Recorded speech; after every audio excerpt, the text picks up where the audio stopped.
అనంత విజయం రాజా కుంతీపుత్రో యుధిష్ఠిరః నకులః సహదేవశ్చ సుఘోషో మణిపుష్పకౌ కాశ్యశ్చ పరమేశ్వాస శిఖండీ చ మహారథః దృష్టద్యుమ్నో విరాటశ్చ సత్యకిచ్చ పరాజితః ద్రుపదో ద్రౌపదేయశ్చ సర్వశ పృథివీపతే సౌభద్రా చ మహాబాహుః శంఖం దద్ము పృథక్ పృథక్.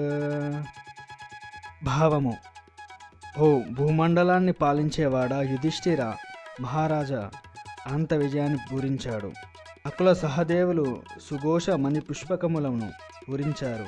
గొప్ప విలుకాడైన కాశీరాజు, మహారథుడైన శిఖండి, దుష్టద్యుమ్నుడు, విరాటుడు మరియు అజేయుడైన సాత్యకి, ద్రుపదుడు, ద్రౌపది యొక్క 5 కుమారులు మరియు భుజబలం కలవాడు సుభద్రాపుత్రుడు అయిన అభిమన్యుడు వీరందరూ తమ తమ శంఖములను పూరించారు.